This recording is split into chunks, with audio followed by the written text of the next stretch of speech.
अस्सलाम वालेकुम एवरीवन। उम्मीद करता हूँ कि सब खैरियत से होंगे। तो हम काफ़ी दिनों के बाद दोबारा अपने यूट्यूब चैनल पे एंगेज हो चुके हैं और हम स्टार्ट लेते हैं from the very beginning our medicinal chemistry. तो आज हम मेडिसिनल केमिस्ट्री के पहले लेक्चर को जो है वो डिस्कस करेंगे, जिसमें हम आपको मेडिसिनल केमिस्ट्री के इंट्रोडक्शन से लेकर और कुछ टर्म्स के बारे में भी जो है वो बताएंगे जो मेडिसिनल केमिस्ट्री में यूज़ होती हैं। सबसे पहले हम स्टार्ट करेंगे from the introduction of the medicinal chemistry, जिसमें हम उसकी डेफिनेशन को देखेंगे इन डेप्थ। इसके अलावा हम मेडिसिनल केमिस्ट्री में जो प्रिंसिपल्स फॉलो होती हैं उनको देखेंगे, ब्रीफ हिस्ट्री को टच करेंगे कि मेडिसिनल केमिस्ट्री किस तरह से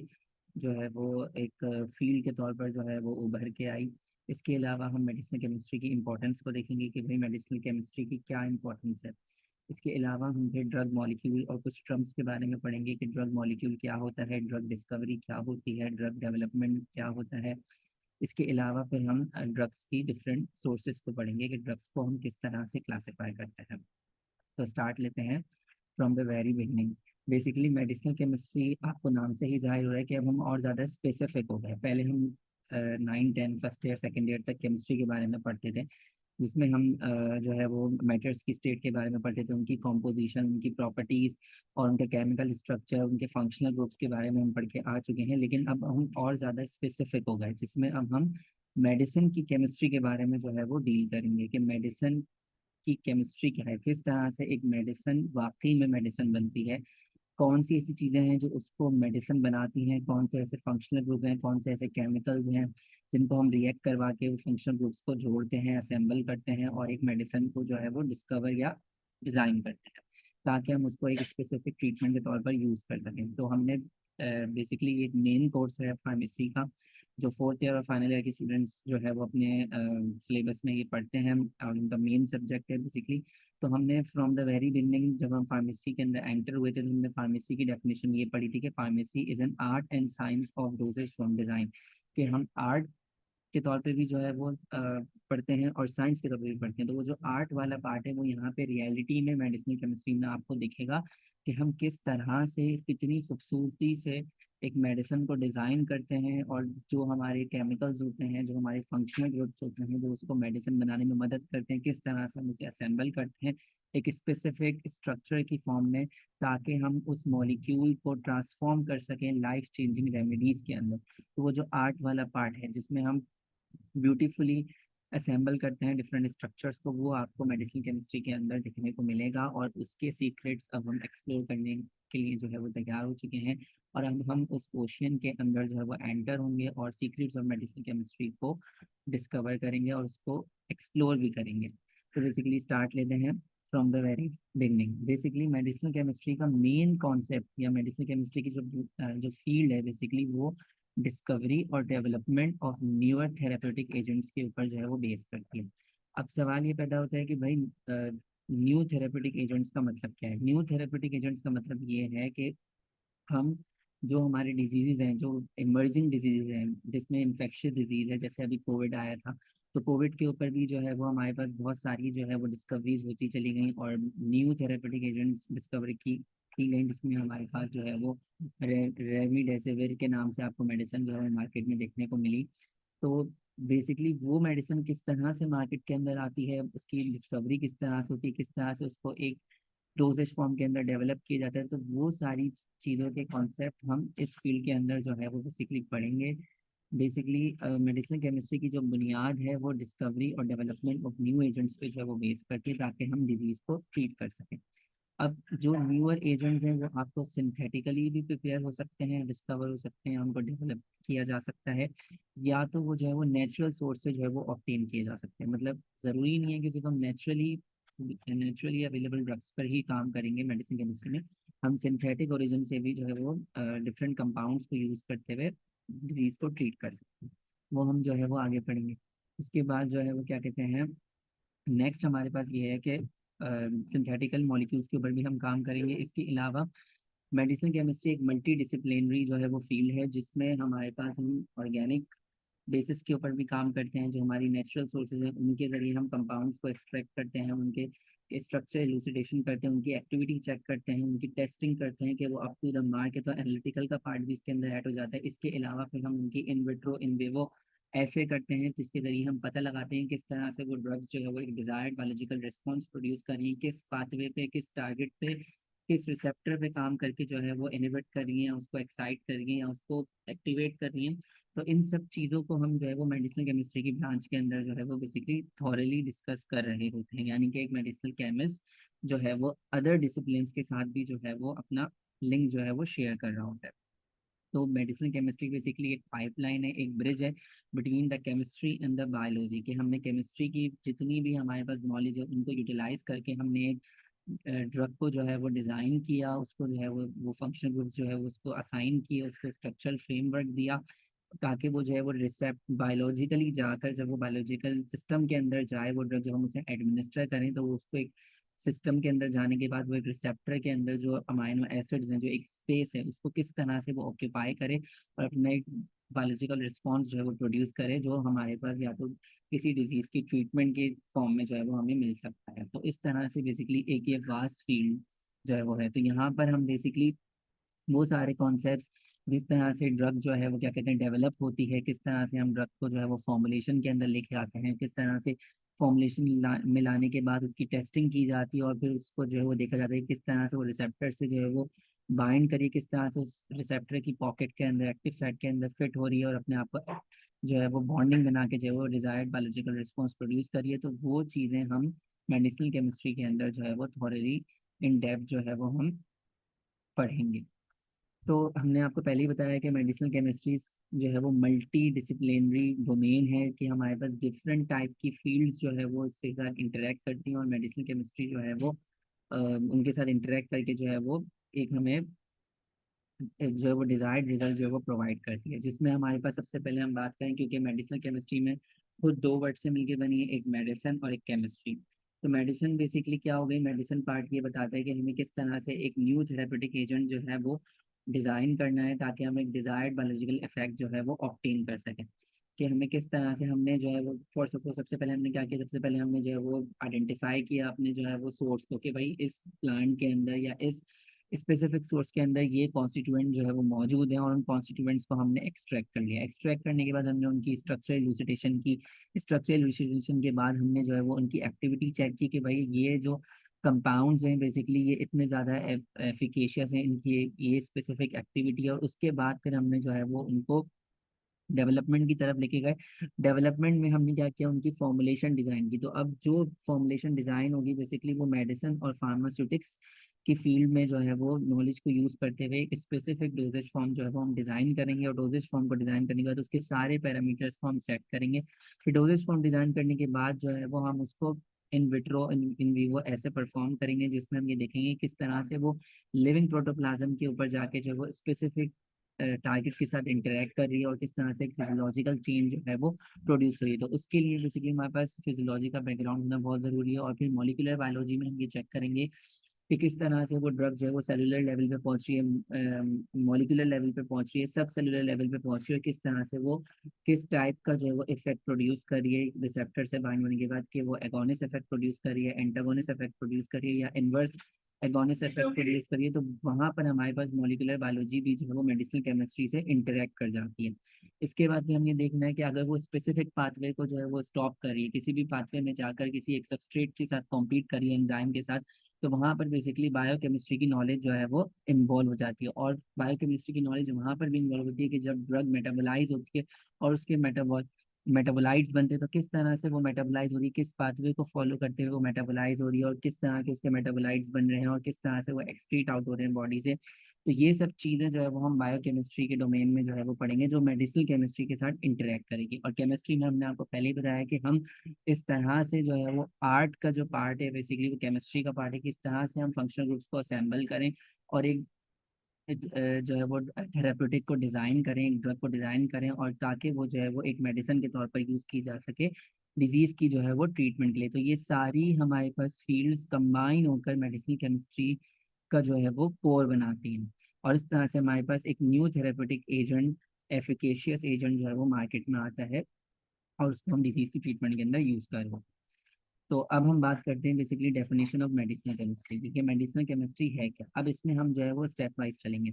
मेडिसिनल केमिस्ट्री बेसिकली एक ब्रांच है, एक वास्ट फील्ड है, एक ओशियन है, जिसमें हम जब एंटर होते हैं तो सबसे पहले हम क्या करते हैं, बेसिकली जो डील करती है हमारे पास डिस्कवरी ऑफ थेरेप्यूटिक या बायोलॉजिकली एक्टिव कंपाउंड। देखें कंपाउंड बहुत सारे हैं, लेकिन हमें ये देखना होता है कि कौन सा कंपाउंड जो है वो बायोलॉजिकली एक्टिव है, कौन सा कंपाउंड लिविंग सिस्टम में जाने के बाद अपना थेरेप्यूटिक इफेक्ट प्रोड्यूस करेगा जो हमें डिजायर्ड इफेक्ट चाहिए। फॉर सपोज हमने एक प्लांट लिया, उससे हमने जो है वो डिफरेंट कंपाउंड्स को एक्सट्रैक्ट कर लिया, और उसके बाद हमने उसको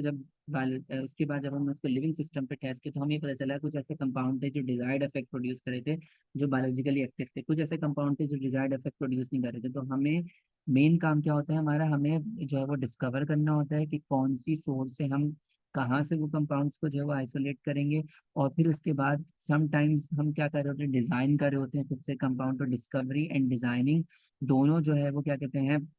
मेडिसिनल केमिस्ट्री उनके साथ डील करती है कि हमारे पास वो मॉलिक्यूल्स जो ऑलरेडी डिस्कवर हो चुके हैं, अब हमें उनकी जो है वो प्रॉपर्टीज को इनहेंस करना है, उनको फर्दर मॉडिफाई करना है, या हमें उससे नई थेरेपेटिक ड्रग्स बनानी है। तो उसके लिए हमारे पास डिजाइन वाला पार्ट जो है वो मेडिसिनल केमिस्ट्री का मेन रोल प्ले करता है। इसके अलावा आइडेंटिफिकेशन का मैंने आपको बताया है कि आपके पास जो है वो बहुत सारे कंपाउंड्स हैं, अब आपने आइडेंटिफाई करना है कि कौन सा ऐसा कंपाउंड है जो आपकी डिजायर्ड एक्टिविटी जो है वो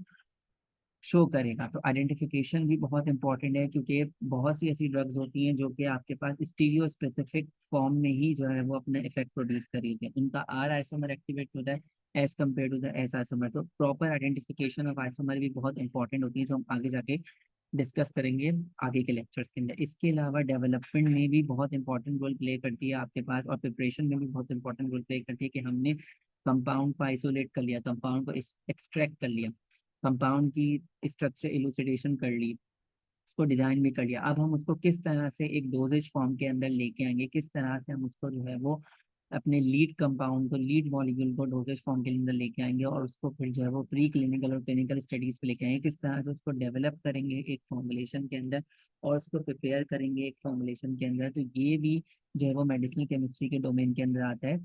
डेवलपमेंट करना, प्रिपरेशन करना बायोलॉजिकली एक्टिव कंपाउंड की, और जब हमने बायोलॉजिकली एक्टिव कंपाउंड को एडमिनिस्टर कर दिया तो उसकी फार्माकोकाइनेटिक्स और उसकी फार्माकोडायनेमिक्स को स्टडी करना, कि किस तरह से वो ड्रग एब्जॉर्ब हो रही है, किस तरह से वो ड्रग मेटाबोलाइज हो रही है, किस तरह से उसके मेटाबोलाइट्स बन रहे हैं, किस तरह से वो ड्रग डिस्ट्रीब्यूट हो रही है,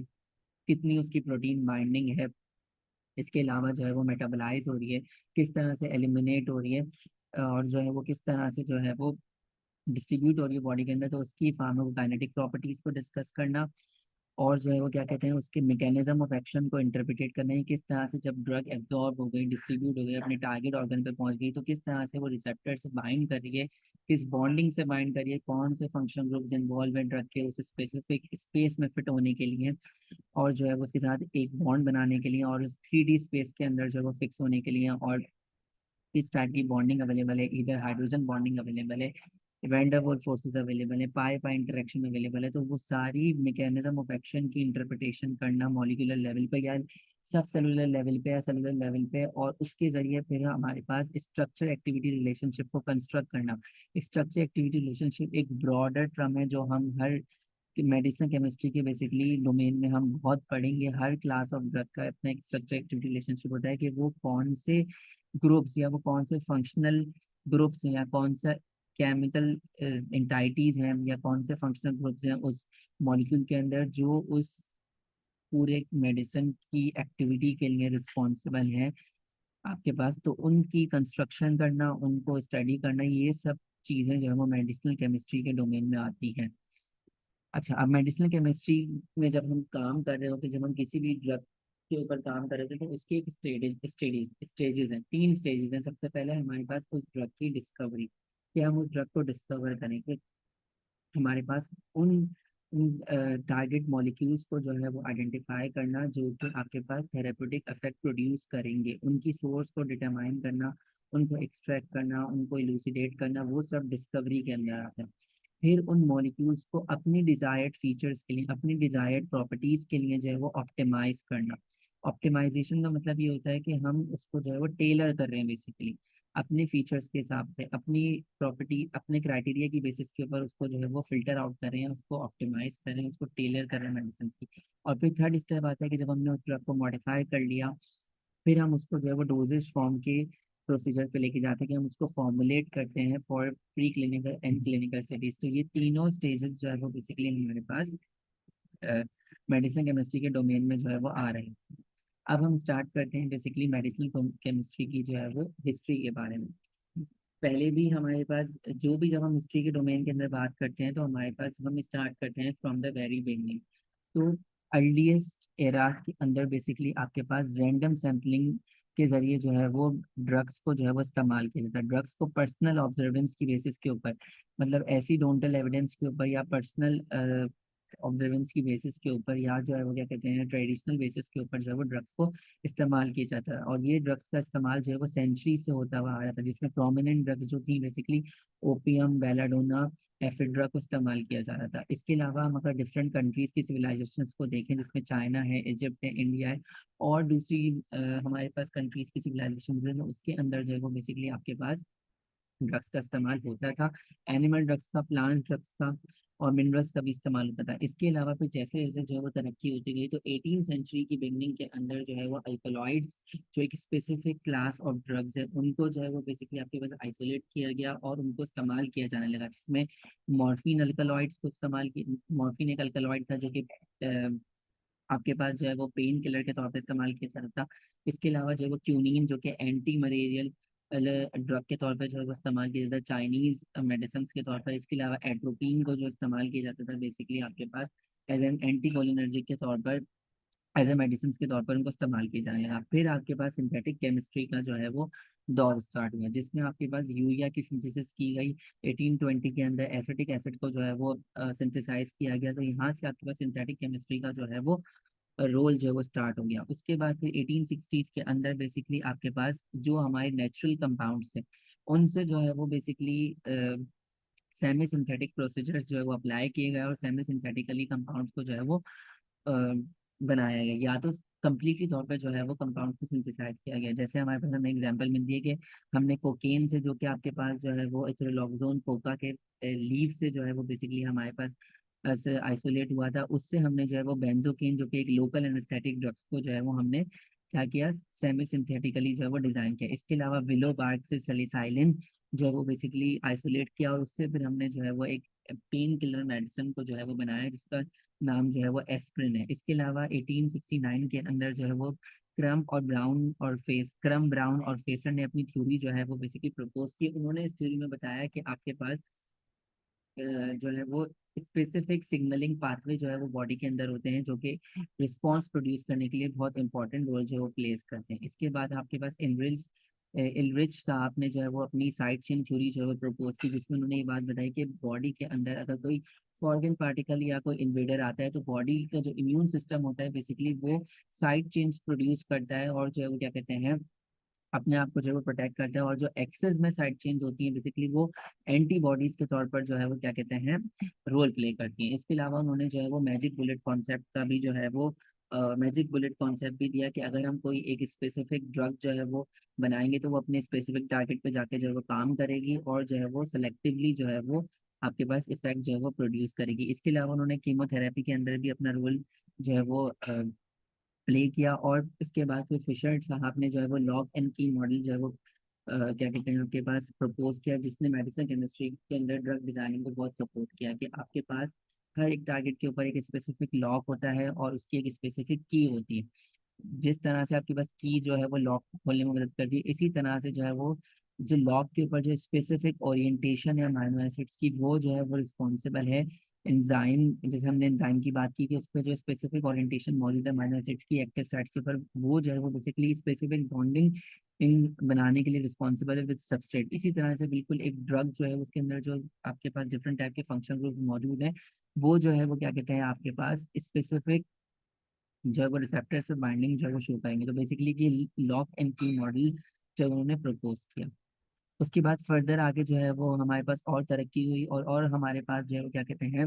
first phase of modern medicine chemistry जो है वो 1890 और 1940 से स्टार्ट हुआ, और इसमें आपके पास बहुत सारी ड्रग्स की डेवलपमेंट जो है वो हुई for the treatment of infection, जिसमें ट्यूबरकुलोसिस है,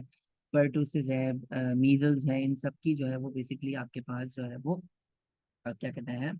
डिस्कवरी जो है वो हो गई, और डेवलपमेंट जो है वो स्टार्ट होना शुरू हो गई। फिर 19 इन सेंचुरी के स्टार्ट के अंदर जो है वो डेल और एल्क्विस ने जो है वो बेसिकली रिसेप्टर के स्ट्रक्चर को प्रपोज किया। यहाँ से हमारे पास जो है वो स्ट्रक्चर बेस्ड ड्रग डिजाइनिंग का कॉन्सेप्ट हमें मिला कि रिसेप्टर के स्ट्रक्चर्स उसको मालूम करके जो है वो हम ड्रग को डिजाइन कर सकते हैं। फिर 1936 के अंदर गेरहार्ड डोमिक जो है थे, उनके साथियों ने और उन्होंने मिलकर जो है वो बेसिकली आपके पास क्या किया, एक डाई का इफेक्ट जो है वो टेस्ट किया। बेसिकली आपके पास जो है वो प्रोंटोसिल के नाम से एक डाई थी, उन्होंने जो है वो उसको इस्तेमाल किया for the treatment of the streptococcal infection. उन्होंने देखा कि प्रोंटोसिल डाई जो है वो बेसिकली जब उन्होंने एडमिनिस्टर की तो उन्होंने देखा कि स्ट्रेप्टोकोकल इन्फेक्शन जो था बेसिकली वो ट्रीट हो गया। और फिर उसके बाद जब फर्दर स्टडीज उन्होंने की, उसके बाद उन्होंने जब यूरिन सैंपल्स कलेक्ट किए तो उन्हें पता चला कि आपके पास सल्फोनामाइड जो है वो मेन मेटाबोलाइट था, जो कि आपके पास एंटी बैक्टीरियल इफेक्ट के लिए जो है वो प्रोड्यूस करने के लिए रिस्पॉन्सिबल था। तो इसके बाद सल्फोनामाइड से फिर आपके पास डिफरेंट ड्रग्स जो है वो बेसिकली आपके पास बनना शुरू हुई, और सल्फोनामाइड इट जो है वो बेसिकली आपके पास एज अ ड्रग के तौर पर इस्तेमाल किए जाएंगे। फिर 1940 के अंदर अलेक्जेंडर फ्लेमिंग साहब ने जो है वो सेरेंडिपिटी ड्रग डिस्कवरी की,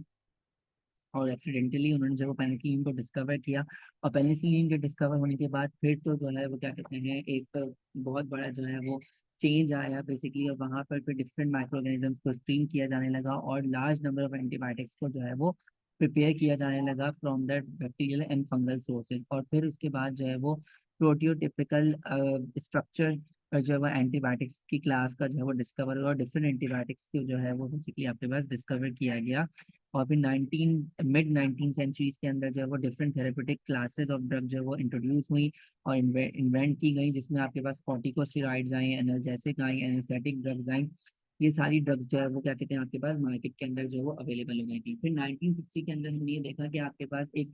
डिजास्टर आया थैलेडोमाइड का। हुआ ये था कि 1960 के अंदर जो है वो बेसिकली मोशन सिकनेस के तौर पर जो है वो बहुत सी जो प्रेग्नेंट वुमेन्स थी उन्होंने जो है वो थैलेडोमाइड को कंज्यूम करना शुरू कर दिया। और फिर जब उनके जो है वो बेबी की बर्थ हुई तो उनके अंदर जो है वो डिफॉर्मिटीज जो है वो आना शुरू हो गई, वो उन बेबीज के अंदर जिनकी मदर ने जो है वो थैलेडोमाइड कंज्यूम किया था। उसके बाद जब डिफरेंट रिसर्चर्स ने स्टडी की और फिर उसका कॉज मालूम किया, तो ये पता चला कि थैलेडोमाइड जो है वो बेसिकली आपके पास दो आइसोमर्स की फॉर्म में अवेलेबल होती है, आर आइसोमर और एस आइसोमर, जिसमें से आपके पास जो है वो एक आइसोमर जो है वो बेनिफिशियल इफेक्ट प्रोड्यूस करते हैं और एक आइसोमर जो है वो टेरेटोजेनिक इफेक्ट प्रोड्यूस करते हैं। तो ये पता चला है कि वो मदर्स जिन्होंने जो है थैलेडोमाइड को जो है वो कंज्यूम किया था, तो उन्होंने वो आइसोमर कंज्यूम किया जो टेरेटोजेनिक इफेक्ट प्रोड्यूस करता है, और उन्होंने जाके जो है वो फीटस के अंदर जो है वो एंजियोजेनेसिस के प्रोसेस को इनहिबिट किया, जिसकी वजह से जो है वो मेल फॉर्मेशन जो है वो हमें मिली, और जो है वो उनके अंदर जो है वो लिम्स डिफॉर्मिटी जो है वो बेसिकली आपके पास देखेंगे। तो इसके बाद बेसिकली आपके पास जो है वो सेफ्टी कंसर्न्स जो है वो बहुत ज़्यादा रिजिड हो गया कि अब जो कोई भी मेडिसिन अगर मार्केट के अंदर आएगी तो वो डायरेक्टली उस मार्केट का हिस्सा नहीं बनेगी, डायरेक्टली उसको कंज्यूम नहीं किया जाएगा। उसकी पूरी जो है वो सेफ्टी रेगुलेशंस के बाद उसको टेस्ट करने के बाद मार्केट के अंदर जो है वो लाया जाएगा। फिर 1964 के अंदर बेसिकली हैंस साहब ने जो है वो क्वांटिटेटिव स्ट्रक्चर एक्टिविटी रिलेशनशिप के बारे में जो है वो एक बहुत बड़ा जो है वो उन्होंने जो है वो रोल प्ले किया, जिसमें उन्होंने बताया कि आपके पास कौन से ऐसे फंक्शनल ग्रुप्स हैं जो हमारे पास जो है वो उस पर्टिकुलर ड्रग की जो है किसी भी ड्रग की जो है वो क्या कहते हैं एक्टिविटी के लिए रिस्पॉन्सिबल है, उनको उन्होंने जो है वो क्वान्टिफाई किया। उन्होंने जो है वो बेसिकली आपके पास क्वान्टिटेटिव स्ट्रक्चर एक्टिविटी रिलेशनशिप को जो है वो एक नई टर्म जो है वो उन्होंने मेडिसिन केमिस्ट्री के डोमेन में इंट्रोड्यूस करवाई, जिसको हम आगे जाके जो है वो स्टडी करेंगे। और अब अगर हम करंट एरा की बात करें तो अब तो बहुत ज़्यादा जो है वो क्या कहते हैं न्यू न्यू टेक्नोलॉजीज जो है वो अवेलेबल है, और अब जो है वो बेसिकली आपके पास कंप्यूटर एडेड ड्रग डिजाइनिंग इनका जो है वो दौर है, और AI बेस्ड ड्रग डिजाइनिंग का दौर है, जिसमें हम जो है वो बेसिकली कंप्यूटर सॉफ्टवेयर को यूज करते हुए जो है वो डिफरेंट कंपाउंड्स को जो है वो बेसिकली डिज़ाइन करते हैं स्पेसिफिक रिसेप्टर का स्ट्रक्चर मालूम करके, और उसके मुताबिक हम जो है वो एक अप्रोप्रिएट ड्रग को डिज़ाइन करते हैं, और फिर उसको जो है वो बेसिकली ऑप्टिमाइज करते हैं कंप्यूटर सॉफ्टवेयर को यूज़ करते हुए। और या तो हम AI की नॉलेज के जरिए जो है वो मल्टीपल थाउजेंड्स ऑफ कंपाउंड को किसी पर्टिकुलर टारगेट के लिए स्क्रीन करते हैं, जिसे हम हाई थ्रूपुट स्क्रीनिंग कहते हैं, जो हम आगे जाके फर्दर लेक्चर्स में डिस्कस करेंगे। और मशीन लर्निंग के थ्रू और ऑटोमेटेशन के थ्रू जो है वो अब हम बहुत ज़्यादा तरक्की कर चुके हैं, और हम जो है वो मिनटों में जो है वो क्या कहते हैं आपके पास जो है वो लार्ज डेटा के जरिए हम फिल्टर आउट करके अपने लीड मॉलिक्यूल को जो है वो मालूम कर लेते हैं और फिर उसको फर्दर स्टडीज के लिए लेके जाते हैं। तो ये थी हमारी history of the medicinal chemistry. लेकिन जब हम मेडिसिनल केमिस्ट्री के अंदर जो है वो काम करते हैं तो हमें कुछ स्पेसिफिक प्रिंसिपल्स को ऊपर जो है वो बेसिकली काम करना होता है, जिसमें प्रिंसिपल्स क्या है कि जब हम कोई भी न्यू थेरापेटिक मॉलिक्यूल जो है वो डिजाइन कर रहे थे तो हमें उसकी फिजिको केमिकल प्रॉपर्टीज को जो है वो क्या कहते हैं आपके पास मेन कंसर्न जो है वो शो करना होता है। इसमें उसकी फिजिकल प्रॉपर्टीज क्या है, उसकी केमिकल प्रॉपर्टीज क्या है, क्योंकि फिजिकल प्रॉपर्टीज और केमिकल प्रॉपर्टीज ड्रग की काइनेटिक्स और डायनेमिक्स के ऊपर जो है वो इफेक्ट करती हैं कि ड्रग का बॉइलिंग पॉइंट क्या है, ड्रग का मेल्टिंग पॉइंट क्या है, ड्रग की सॉलिबिलिटी क्या है। जब ड्रग जो है वो सॉल्युबल होगी तभी तो वो जो है वो सिस्टम के अंदर जाके जो है वो इंटरेक्ट करेगी, तभी जो है वो क्या कहते हैं बॉडी फ्लूइड्स के अंदर इंटरेक्ट करेगी, तभी वो बायोलॉजिकल बैरियर को क्रॉस करेगी और अपने जो है वो डिस्ट्रीब्यूट होगी और ड्रग के टारगेट पे जो है वो पहुंचेगी और जो है वो बायो अवेलेबल होगी। तो उसकी पीके वैल्यू, उसकी डिसोसिएशन कांस्टेंट, उसकी जो है वो सॉलिबिलिटी, उसकी लिपिड सॉलिबिलिटी, उसकी जो है वो पार्टीशन कोफिशिएंट, ये सब स्टडीज जो है वो बहुत इंपॉर्टेंट होती हैं। ड्रग की डिजाइनिंग करने से पहले हमें जो है वो फिजिकल केमिकल प्रॉपर्टीज को जो है वो अंडर कंसिडर करना होता है। ये मेन प्रिंसिपल है मेडिसिनल केमिस्ट्री की, जो हम फर्दर डिस्कस करेंगे। केमिकल प्रॉपर्टीज में हमने बात की कि उसकी पीके वैल्यू, उसके पार्टीशन कोफिशिएंट, उसकी जो है वो डिसोसिएशन कांस्टेंट, उसके अंदर कौन से ऐसे केमिकल ग्रुप्स हम ऐड करेंगे जो कि फेवरेबल बॉन्डिंग शो करेंगे रिसेप्टर की साइड्स के ऊपर। ये सब चीज़ें जो है वो बहुत इंपॉर्टेंट है। इसके बाद जब एक ड्रग जो है वो बॉडी के अंदर पहुंच गई तो किस तरह से वो रिसेप्टर की पॉकेट के अंदर फिक्स हो रही है और कौन सी बॉन्डिंग के अंदर फिक्स हो रही है, उसका मैकेनिज्म ऑफ एक्शन क्या है, कि वो एगोनिस्ट इफेक्ट प्रोड्यूस कर रही है, एंटागोनिस्ट इफेक्ट प्रोड्यूस कर रही है, किस तरह से वो जो है वो रिसेप्टर के साथ इंटरेक्ट कर रही है, ओरिएंट कर रही है, रिसेप्टर के अंदर क्या कंफर्मेशन चेंज प्रोड्यूस कर रही है, आया वो एंजाइम को इनहिबिट कर रही है, रिसेप्टर को इनहिबिट कर रही है, या किसी बायोलॉजिकल पार्टनर में टारगेट कर रही है, जिसका मैकेनिज्म ऑफ एक्शन भी बहुत इंपॉर्टेंट है। फिर सेकंड थर्ड हमारे पास आता है ड्रग मेटाबॉलिज्म। जब एक ड्रग ने अपना इफेक्ट प्रोड्यूस कर लिया तो जब वो लिवर के पास गई तो लिवर में कौन से पाथवे में जाकर जो है वो या फेज 1 रिएक्शन में जा रही है, फेज 2 रिएक्शन में जा रही है, या वो डायरेक्टली कॉन्जुगेट हो रही है, या वो जो है वो पहले साइटोक्रोम P50 के जरिए मेटाबोलाइज हो रही है, उसके मेटाबोलाइट्स बन रहे हैं, फिर वो कॉन्जुगेट हो रहे हैं। तो उनकी ड्रग की मेटाबॉलिज्म भी हमें बहुत इंपॉर्टेंट रोल जो है वो प्ले करती है। और मेटाबॉलिज्म होने के बाद जो मेटाबोलाइट्स बन रहे हैं, क्या वो मेटाबोलाइट टॉक्सिक है, क्या वो मेटाबोलाइट जो वो इनएक्टिव है, क्या वो मेटाबोलाइट एक्टिव है, क्या वो मेटाबोलाइट एक्टिव जो हमारी ड्रग है उससे ज्यादा एक्टिविटी शो कर रहे हैं। तो ये सब चीज़ों की स्टडी भी हमारे पास बहुत इंपॉर्टेंट होती है। ये भी हमारे पास एक मेन प्रिंसिपल है मेडिसिनल केमिस्ट्री की। और सबसे most important that is the stereo chemistry, जिस पे आपका सारी एक्टिविटी जो है वो बेस करती है कि जब हमने एक ड्रग बना ली, उसको हमने स्ट्रक्चर फ्रेमवर्क भी दे दिया, अब उसकी स्टीरियो केमिस्ट्री क्या है कि उसके अंदर एटम्स की ओरिएंटेशन जो है वो अकॉर्डिंग टू द रिसेप्टर है या नहीं, कि कि वो आर आइसोमर है या एस आइसोमर है, किस तरह से, क्योंकि अगर आइसोमेरिक चेंज हो जाता है तो बायोलॉजिकल एक्टिविटी ड्रास्टिकली इफेक्ट करती है। जैसे हमने थैलेडोमाइड की बात की, आर आइसोमर और एस आइसोमर की बात की, कि आर आइसोमर जो है वो बेसिकली एक्टिव था लेकिन एस आइसोमर जो है वो टेरेटोजेनिक था। तो चेंजिंग होने की वजह से, ग्रुप्स की ओरिएंटेशन चेंज होने की वजह से बाइंडिंग चेंज होती है, और बाइंडिंग चेंज होने की वजह से बायोलॉजिकल एक्टिविटी चेंज होती है। स्टीरियो केमिस्ट्री को भी हमें जो है वो बहुत इंपॉर्टेंट रोल प्ले करती है ड्रग की एक्टिविटी के लिए। किस तरह से वो ड्रग जो है वो उस स्पेस के अंदर जाके ऑक्यूपाई करिए, कौन सी बॉन्डिंग बना रही है, कौन से ग्रुप्स जो है वो फेवरेबल बॉन्डिंग के अंदर इन्वॉल्व है, कौन से अमीनो एसिड्स इन्वॉल्व है, उन सब चीज़ों को जो है वो क्या कहते हैं आपके पास जो है वो हमें कंसिडर करना होता है ड्रग की डिजाइनिंग के लिए। तो ये बहुत इंपॉर्टेंट प्रिंसिपल है जो हमने यहाँ पे डिस्कस की। अब हम बात करते हैं मेडिसिनल केमिस्ट्री की इंपॉर्टेंस के बारे में। मेडिसिनल केमिस्ट्री की इंपॉर्टेंस के बारे में हम इस तरह से डिस्कस करेंगे। सबसे पहले हमने पहले ही बात की कि पहला स्टेप होता है डिस्कवरी ऑफ द कंपाउंड, कि हम ऐसे कंपाउंड को डिस्कवर करें, चाहे हम नेचुरल सोर्सेज के जरिए डिस्कवर करें या हम सिंथेसाइज करें कम्प्लीटली तौर पर। हम आगे जाके भी डिस्कस करेंगे कि ड्रग की क्लासिफिकेशन में जो कौन कौन सी हमारे पास ड्रग्स हैं जिनको हमने सिंथेसाइज किया, कम्प्लीटली सिंथेसाइज किया, और या तो हम उन्हें जो है वो ऑलरेडी हमारे पास एक ड्रग मौजूद थी उसे हमने टेलर्ड किया अपने मुताबिक, उसको मॉडिफाई किया। तो इन इसके अंदर भी मेडिसिन केमिस्ट्री की बहुत इंपॉर्टेंट है कि हम एक न्यू थेरेपेटिक एजेंट की सिंथेसिस करें, या तो जो है वो हम उसको टेलर्ड करें ऑलरेडी हमारे पास जो ड्रग जो है वो मौजूद है अपने स्पेसिफिक फीचर्स के मुताबिक। इसके बाद स्ट्रक्चर एक्टिविटी रिलेशनशिप, के हमने क्या करा, हमने एक ड्रग बनाई और फिर जो है वो फॉर सपोज हमने एक ड्रग जो है वो बेसिकली डिजाइन की जिसमें हमारे पास बेंजीन रिंग मौजूद है, और फिर जो है वो क्या कहते हैं उसके अंदर जो है वो क्या कहते हैं एक एसिटाइल ग्रुप मौजूद है, और जो है वो यहाँ पे हाइड्रोक्सिल ग्रुप मौजूद है। और हमने ये देखा कि हमारे पास जो है वो उसका हाइड्रोक्सिल ग्रुप जो है वो उसकी एब्जॉर्प्शन के लिए इंपॉर्टेंट है। फिर हमने ये देखा कि उसका जो एसिटाइल ग्रुप है वो रिसेप्टर की बाइंडिंग के लिए रिस्पॉन्सिबल है। उसका जो बेंजीन ग्रुप है वो आपके पास जो है वो रिसेप्टर के अंदर जो है वो जो हाइड्रोफोबिक स्पेस है उसके अंदर जो है वो अटैचमेंट के लिए रिस्पॉन्सिबल है। फिर हमने इसके अंदर चेंजिंग प्रोड्यूस की, हमने एसिटाइल ग्रुप के अंदर कोई बल्की ग्रुप ऐड कर दिया, इसके साथ हमने एक और बेंजीन लगा दी। OH ग्रुप के साथ हमने कोई और चेन ऐड कर दी, तो हमने जो है वो जब चेन ऐड की, हमने ये बल्कि ग्रुप लगा दी, तो हमने ये देखा कि उसकी बाइंडिंग के ऊपर क्या इफेक्ट है, उसकी एक्टिविटी बढ़ गई या कम हो गई, उसकी एब्जॉर्प्शन पे क्या इफेक्ट है। तो हम जो ग्रुप्स को चेंज कर रहे हैं और हम जो जो है वो क्या कहते हैं टेलर कर रहे हैं मेडिसिन को, तो किस तरह से वो एक्टिविटी के ऊपर उसका स्ट्रक्चर जो है वो असरअंदाज हो रहा है, तो उस चीज को भी हम मेडिसिन केमिस्ट्री के अंदर पढ़ेंगे। फिर हमने बात की रिसेप्टर की इंटरेक्शन के बारे में, कि जब हमने एक ड्रग को एडमिनिस्टर कर दिया तो रिसेप्टर पे जाने के बाद कौन से फंक्शन ग्रुप जो है वो अमाइनो एसिड के साथ बॉन्डिंग शो कर रहे हैं, उन चीज़ों को हमने जो है वो यहाँ पे स्टडी करना होता है।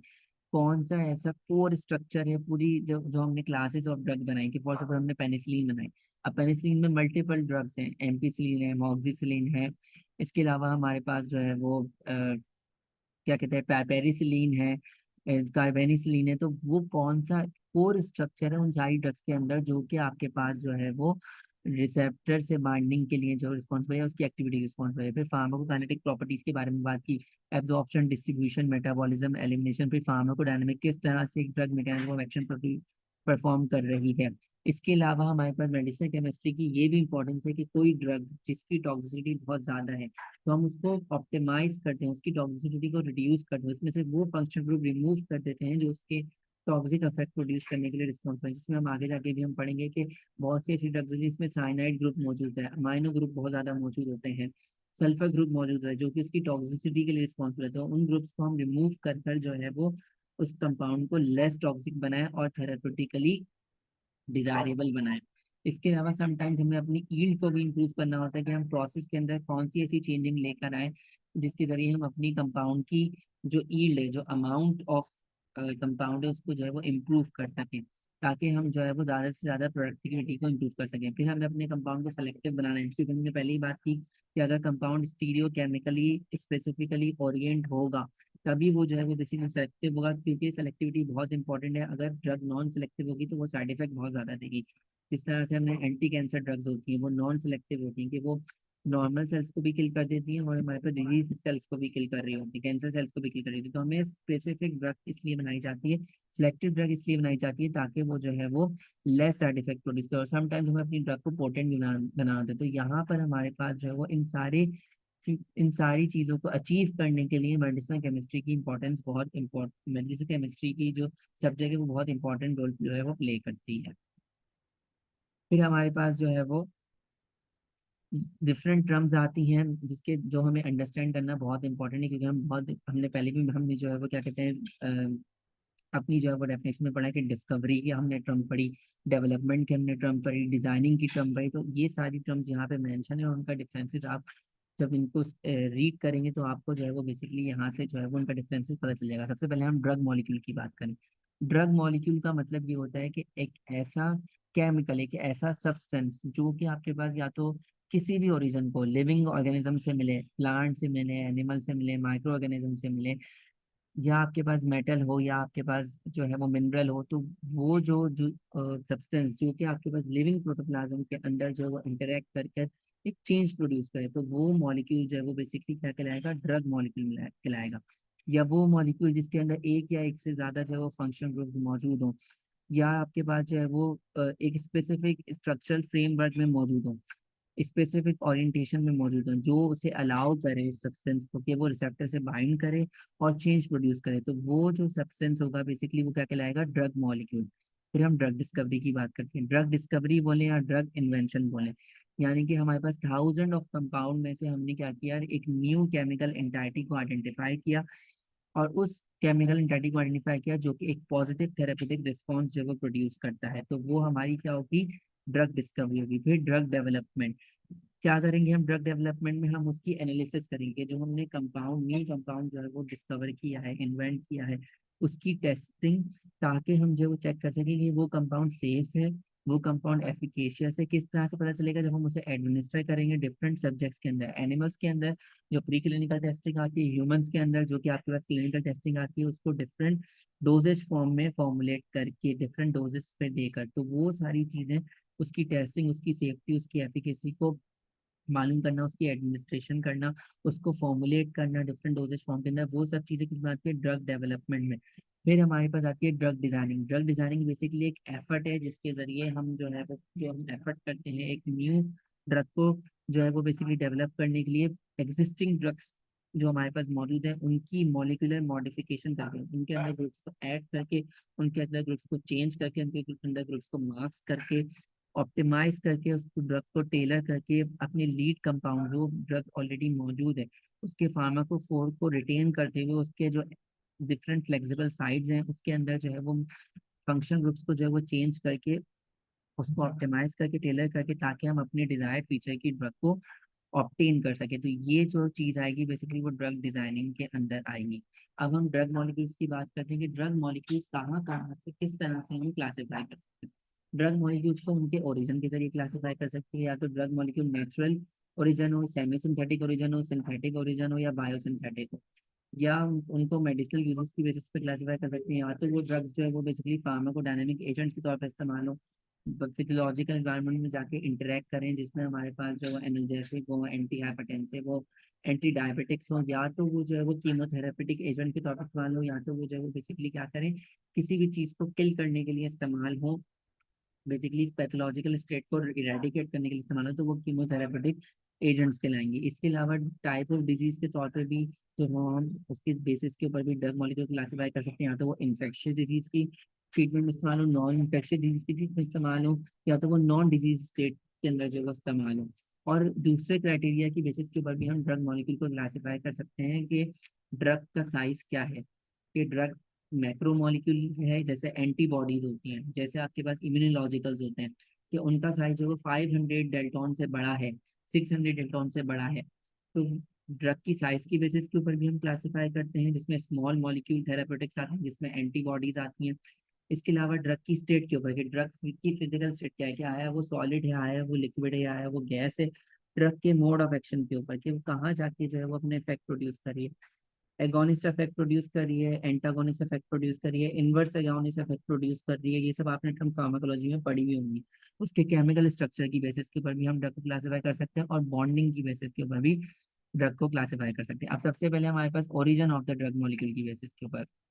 पहले हमारे पास आता है नेचुरल कंपाउंड, वो मटेरियल्स या वो सब्सटेंसेस जो plant, animals, humans, micro organisms, mineral, inorganic metal से ऑब्टेन होते हैं, तो वो ड्रग्स किसके अंदर क्लासिफाई होंगी? नेचुरल कंपाउंड्स के अंदर क्लासिफाई होंगी। सिंथेटिक कंपाउंड, ऐसे कंपाउंड जिन्हें हम सिंथेसाइज करें from the very first step, या तो हमारे पास जो है वो नेचुरली कंपाउंड से ऑब्टेन करें, और वो नेचुरली कंपाउंड जो प्लांट के अंदर सिंथेसाइज होते हैं, जैसे अल्कलॉइड्स, ग्लाइकोसाइड्स, वो प्लांट जो है वो उन्हें डिफरेंट पाथवेज के जरिए जो है वो सेकेंडरी मेटाबोलाइट के तौर पर सिंथेसाइज करता है, और मॉलिक्यूल्स को हम क्या करें, सिंथेसाइड मॉलिक्यूल्स को हम एक्सट्रैक्ट कर लें, ताकि हम जो है वो कॉस्ट ऑफ द सिंथेसिस पे जो है वो रिड्यूस कर सकें, तो वो सिंथेटिक कंपाउंड के अंदर आएंगे। सेमी सिंथेटिक कंपाउंड, वो कंपाउंड जिन्हें हम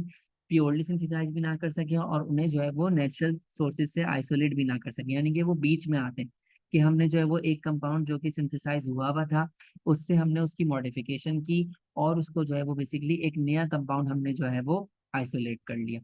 अब एक नया कंपाउंड जो है वो हमने सिंथेसाइज कर लिया, तो ये सेमी सिंथेटिक आती है। और फिर बायोसिंथेटिक, जिसमें हमारे पास हम जेनेटिक इंजीनियरिंग की टेक्निक्स को जो है वो अप्लाई करते हैं, जिसमें हम माइक्रो ऑर्गेनिजम्स को यूज करते हुए उनके डीएनए के अंदर ऑल्टरेशन करके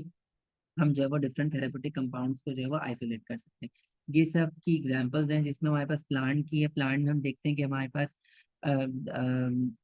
फॉक्स ग्लोव्स जो है वो बेसिकली एक प्लांट है, डिजिटलिस परप्यूरा। उससे हम जो है वो एक अल्कलॉइड ऑब्टेन करते हैं, जो कि डिजॉक्सिन होता है, जो कि आपके पास कार्डियक एरिथमिया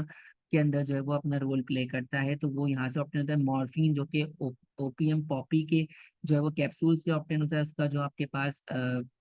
एक्सट्रैक्ट होता है पेपावर सोमनीफेरम, उससे ऑप्टेन होता है, जो कि आपके पास जो है वो एक ओपियाइड एंटागोन, ओपियाइड जो है वो क्या कहते हैं एगोनिस्ट के तौर पर जो है वो इस्तेमाल होता है। एट्रोपिन जो कि एट्रोपा बेलेडोना के जरिए जो है वो हमारे पास ऑप्टेन होता है, जो कि एंटी कोलिनर्जिक के तौर पर इस्तेमाल होता है, जो कि आपके पास साइनस ब्रेडिकार्डिया के अंदर अपना रोल प्ले करता है। इसके अलावा कैस्टोर ऑयल जो कि कैस्टोर बीन से जो है वो ऑप्टेन होता है, जो कि आपके पास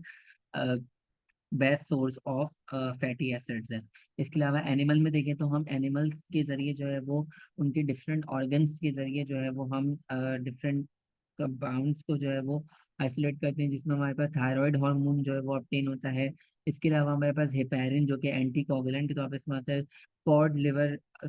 कॉड फिश से जो है वो हम लिवर, उसके लिवर से जो है वो लिवर फिश ऑयल जो है वो ऑब्टेन करते हैं। इसके अलावा प्रेग्नेंट वुमेन्स की यूरिन से जो है वो हम गोनाडोट्रोपिन हार्मोन जो है वो यूज करते हैं। तो ये सब एनिमल या ह्यूमन सोर्सेज हैं। इसके अलावा माइक्रो ऑर्गेनिज्म के जिसमें हमारे पास हमने पहले डिस्कस किया पेनिसिलिन, जो कि आपके पास एक्सीडेंटली जो है वो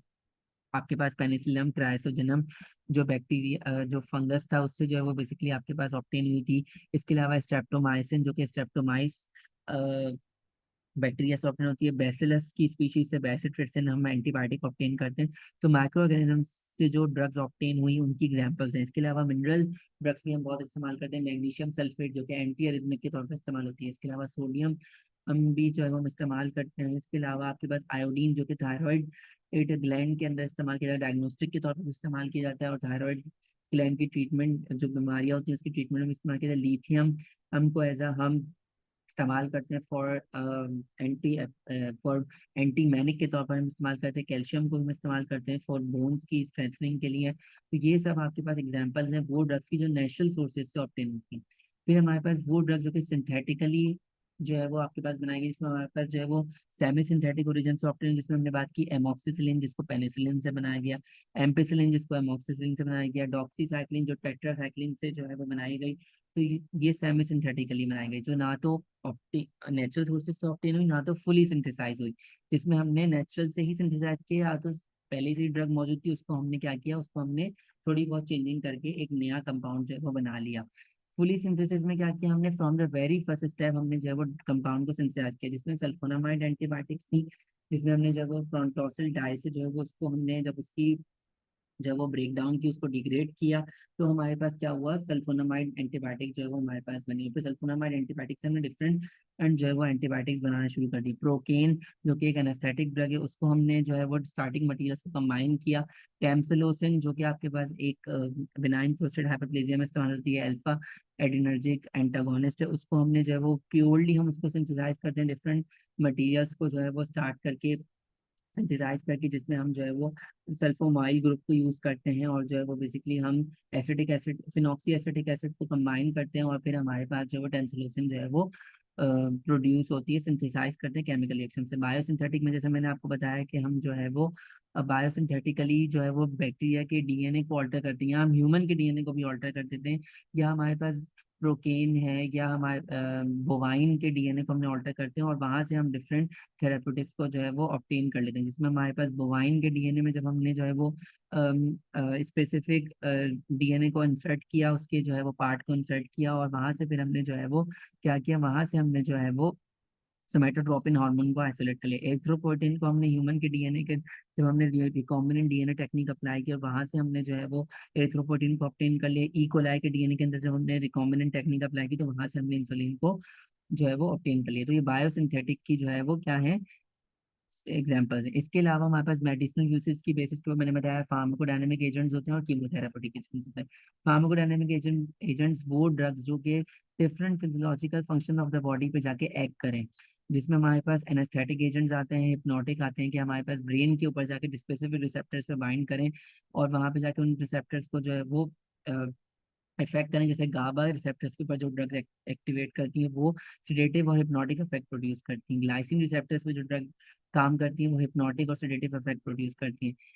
COX one COX two enzyme को जाके जो इनहिबिट करती हैं वो एनर्जेटिक इफेक्ट प्रोड्यूस करती हैं। वो ड्रग्स जो कि सोडियम चैनल्स को ब्लॉक करती है तो वो एनेस्थेटिक इफेक्ट प्रोड्यूस करती है। तो वो ड्रग्स जो कि आपके पास बॉडी के अंदर जो डिफरेंट टारगेट्स हैं उन पे जाके इफेक्ट करती हैं और उन टारगेट्स के ऊपर एक्ट करती हैं, तो वो फार्माकोडायनेमिक एजेंट्स के तौर पर इस्तेमाल होती हैं। और वो ड्रग्स जो कि आपके पास डिफरेंट पैथोजेनिक ऑर्गेनिजम्स के ऊपर काम करती हैं, उनको जाके उनकी ग्रोथ को इनहिबिट करती हैं या तो उनको किल कर देती हैं, तो वो ड्रग कीमोथेरेप्यूटिक एजेंट्स के तौर पर क्लासिफाई होती हैं, जिसमें सल्फोनामाइड एंटीबायोटिक्स होती हैं जो कि आपके पास जो वो डिफरेंट माइक्रो ऑर्गेनिजम्स की को किल करने के लिए इस्तेमाल होती है। मलेरिया के लिए जो एंटी मलेरियल ड्रग्स होती है क्यूनीन इन अल्कलॉइड के तौर पर इस्तेमाल होती है। इसके अलावा प्रेमाक्विन है, इसके अलावा बेसोक्विन है, तो वो एंटी मलेरिया के तौर पर इस्तेमाल होती है। एंटी वायरल ड्रग्स जिसमें हमारे पास ऑल्स्टिमेविर है, ज़ैनामेविर है, रेबावेरिन है जो हेपेटाइटिस में इस्तेमाल होती है। और भी बहुत सारी ड्रग्स हैं एंटी कैंसर जो कि पर्टिकुलरली कैंसर ड्रग्स के तौर पे जो है कैंसर सेल्स को किल करने में इस्तेमाल होती है। तो वो सारी ड्रग्स जो पैथोजेंस की को या फिर आपके पास मेलिग्नेंसीज की ट्रीटमेंट में इस्तेमाल की जाती हैं, वो जो है वो कीमोथेरेपेटिक एजेंट्स में आती हैं। जैसे यहाँ पे आपके पास एग्जांपल दी हुई है, जैसे मेडागास्कर पेरिविंकल जो कि सदाबहार का पौधा है, उससे आपके पास जो है वो आपके पास एक कंपाउंड जो है वो आइसोलेट किया जाता है, वो जो है वो मेडागास्कर पेरिविंकल्स को सिंथेसाइज करता है और फिर उससे जो है वो कंपाउंड को आइसोलेट किया जाता है, जिसमें हमारे पास विनकल कलॉइड्स होते हैं, जिसमें हमारे पास विनक्रिस्टिन, विनब्लास्टिन, विंडोरिबिन जो कि आपके पास लंग कैंसर के अंदर, जो कि आपके पास हॉटकिन लिम्फोमा के अंदर, नॉन हॉटकिन लिम्फोमा के अंदर, बी सेल लिम्फोमा के अंदर इस्तेमाल होते हैं। तो वो इस कंपाउंड से, वो इस प्लांट से जो है वो आइसोलेट होते हैं और जो है वो वहां से एक्सट्रैक्ट किए जाते हैं और सेमी सिंथेटिकली उनको प्रिपेयर किया जाता है। उसके बाद आप देखें तो हमारे पास कैंपो थिका एक्यूमिनेटा जो कि हैप्पी ट्री है, उससे आपके पास जो है वो कैंपोटेकिन डेरिवेटिव्स आइसोलेट होते हैं, जो कि इरिनोटेकिन, टोपोटेकिन जो कि colorectal cancer, pancreatic cancer, ovarian cancer, testicular cancer के अंदर इस्तेमाल होते हैं। तो वो इस प्लांट के जरिए जो है वो आइसोलेट होते हैं। इसके अलावा और बाकी सारी एग्जाम्पल दी गई, जैसे मैंने आपको बताया ओपियम पोपी से, पेपर सोमनीफेरम उसका नाम है, वहां से आपके पास जो मॉर्फिन अल्कलॉइड्स जो है वो या आइसोक्विनोल अल्कलॉइड्स जो है वो बेसिकली आपके पास आइसोलेट होते हैं और उनके जरिए बेसिकली हम जो है वो उसको जो है वो एज अ ओपियोइड एगोनिस्ट के तौर पर, एनाल्जेसिक के तौर पर जो है वो इस्तेमाल कर रहे होते हैं। इसके अलावा इंडियन हेम्प जो कि आपके पास कैनबिस सैटिवा है, उससे जो है वो कैनाबिनॉइड्स जो है वो ऑब्टेन होते हैं, जिसको हम हीट करके जो है वो बेसिकली टेट्राहाइड्रोकैनाबिडियोल और कैनाबिडियोल जो इस्तेमाल करते हैं, उनको जो है वो बेसिकली एंटी कैंसर के तौर पर जो है वो हम इस्तेमाल कर रहे होते हैं। और भी इनके डिफरेंट इफेक्ट्स हैं जिनके जरिए हम इस्तेमाल कर रहे होते हैं। टाइप ऑफ डिजीज की बेसिस के ऊपर वो ड्रग जो कि इन्फेक्शियस डिजीज की ट्रीटमेंट में इस्तेमाल है। इन्फेक्शियस डिजीज वो डिजीज जो कि या तो जो है वो बेसिकली ब्रोन हो, यानी कि मतलब एक पर्सन से दूसरे पर्सन के जरिए ट्रांसमिट हो सके, या जिसके पीछे कोई पॉजिटिव एजेंट हो। जैसे बैक्टीरिया की ट्रीटमेंट के लिए जो ड्रग्स इस्तेमाल होती है, जैसे सल्मोनीला एक बैक्टीरिया है, उसकी ट्रीटमेंट के लिए जो ड्रग्स इस्तेमाल होती है, जिसमें सिप्रोफ्लॉक्सोसिन है, सेफेलोस्पोरिन की क्लासेस में हम सिफेक्सिम इस्तेमाल करते हैं। तो और नमूनिया की ट्रीटमेंट में जो हम इस्तेमाल करते हैं एजिथ्रोमाइसिन हो गई, मैक्रोलाइड एंटीबायोटिक हो गई। तो वो ड्रग्स जो कि आपके पास इन्फेक्शन डिजीज की ट्रीटमेंट में, चाहे वो बैक्टीरिया से हो रहा हो, वायरस से हो रहा हो, फंजाई से हो रहा हो, पैरासाइट से हो रहा हो, एंड सो ऑन, किसी भी माइक्रो ऑर्गेनिज्म या पैथोलॉजिकल स्टेट जो डेवलप हो रही हो, उसकी ट्रीटमेंट के लिए जो हम ड्रग्स इस्तेमाल करेंगे तो वो इन्फेक्शन डिजीज ट्रीटिंग एजेंट के तौर पर इस्तेमाल होंगी। नॉन इन्फेक्शन डिजीज की बात करें तो वो ड्रग जो कि आपके पास इन्वायरमेंटल फैक्टर्स इसकी वजह से हो रही है, जैसे मेंटल इलनेस होती है, कोई भी आपको स्ट्रेस हुआ उसके नतीजे में आप डिप्रेशन में चले गए, तो एंटी डिप्रेशन ड्रग्स जिसमें आपके पास जो है वो पेरोक्सिटीन है, फेरोक्सिटीन है,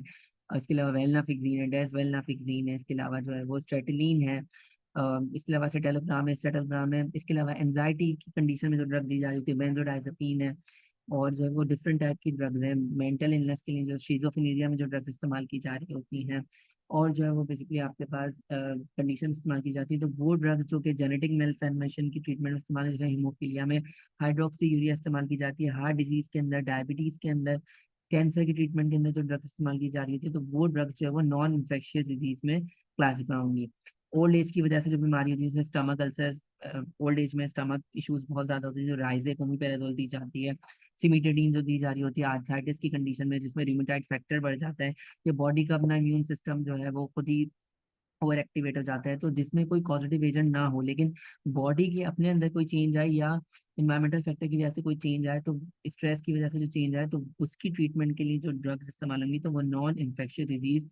ट्रीटिंग ड्रग्स इस्तेमाल होंगी। और वो ड्रग जिसमें कोई ये जो है वो क्या कहते हैं सिम्टम अपेयर हो विदाउट एनी डिजीज, ये मतलब आपके पास कोई डिजीज ना हो लेकिन सिर्फ सिम्टोमेटिक ट्रीटमेंट के लिए जो ड्रग इस्तेमाल की जा रही है, जो कि नॉन डिजीज स्टेट को इस्तेमाल की, जैसे आपके पास एनर्जेसिक हुआ,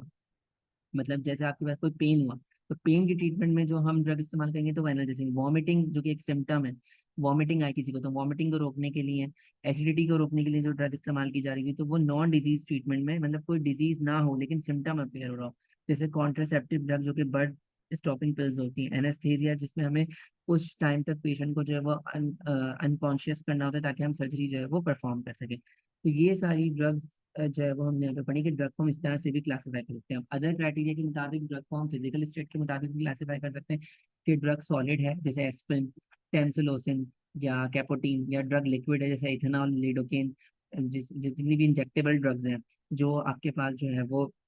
दी जा रही होती है इमरजेंसी मेडिसिन के तौर पर। इसके अलावा गैसियस ड्रग जैसे नाइट्रस ऑक्साइड जो कि वेजोडाइलेटर के तौर पे जो है वो इस्तेमाल होती है। इसके अलावा जो है वो क्या कहते हैं आपके पास अमाइल नाइट्रेट के पल्स होते हैं, वो भी आपके पास एज जो है वो गैसियस स्टेट की फॉर्म में इस्तेमाल होते हैं। मोड ऑफ एक्शन के बेसिस पे भी हम क्लासिफाई कर सकते हैं कि ड्रग एगोनिस्ट है, कि वो जाकर रिसेप्टर के इफेक्ट को पोटेंशिएट नहीं कर रही, वो रिसेप्टर के इफेक्ट को इंक्रीज कर रही है। इसके अलावा एंटागोनिस्ट रिसेप्टर के इफेक्ट को बंद कर रही है। इनवर्स एगोनिस्ट की रिसेप्टर का उल्टा इफेक्ट प्रोड्यूस कर रही है। इसके अलावा पार्शियल एगोनिस्ट है कि आपके पास जो है वो पार्शली उस रिजल्ट उस 50% जो है वो इफेक्ट प्रोड्यूस कर रही है। इसके अलावा थेरेपेटिक क्लास के ऊपर कि वो ड्रग जो कि ब्लड प्रेशर की ट्रीटमेंट में इस्तेमाल होते हैं वो जो है वो एंटी हाइपरटेंसिव एजेंट्स होंगे। वो ड्रग जो कि पेन को रिड्यूस करने के होंगे वो एनाल्जेसिक होंगे। वो ड्रग जो कि हाइपोग्लाइसेमिक स्टेट अचीव करने के लिए इस्तेमाल हो, डायबिटीज को ट्रीट करने के इस्तेमाल हो, मैनेज करने के इस्तेमाल हो, तो वो एंटी डायबिटिक होंगे। तो क्लासेस की बेसिस के ऊपर हम ड्रग क्लासीफाई करते हैं, केमिकल स्ट्रक्चर की बेसिस के ऊपर डिवाइड कर सकते हैं कि वो ड्रग जिसमें कैटेकोलामीन उनके स्ट्रक्चर में पाया जाए तो वो कैटेकोलामीन कहलाती है। वो ड्रग जिनमें इंडोल एसिटिक इंडोल रिंग मौजूद हो और उनके साथ एसिटिक एसिड लगा हो, वो ड्रग जिसमें एंथ्रासिलिनिक एसिड मौजूद हो, तो उनकी बेसिस के ऊपर भी क्लासीफाई करते हैं। टारगेट की बेसिस के ऊपर भी क्लासीफाई कर सकते हैं वो ड्रग जो कि सिंपैथेटिक नर्वस सिस्टम पे जाके इफेक्ट करें और उनको उनको एगोनिस्ट इफेक्ट प्रोड्यूस करें, तो सिंपैथेटोमाइमेटिक ड्रग्स। वो ड्रग जो कि एनएमडीए रिसेप्टर को जाके ब्लॉक करें, वो ड्रग जो कि कैल्शियम चैनल को ब्लॉक करें, वो ड्रग जो कि एंजियोटेंसिन रिसेप्टर को ब्लॉक करें, वो ड्रग जो कि एंजियोटेंसिन कन्वर्टिंग एंजाइम को ब्लॉक करें। तो टारगेट की बेसिस के ऊपर भी हम ड्रग को क्लासीफाई कर सकते हैं। होप कर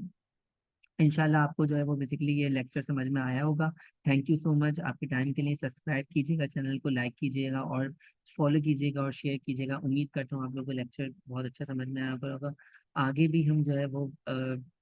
अब जो हम नेक्स्ट लेक्चर जो है वो डिस्कस करेंगे जिसमें हम ड्रग डिस्कवरी के जो है वो बेसिकली स्टेप्स को मालूम करेंगे और टाइप्स ऑफ ड्रग डिजाइनिंग के बारे में हम पढ़ेंगे कि ड्रग किस तरह से डिजाइन की जाती है। अपना ख्याल रखिएगा। अल्लाह हाफिज।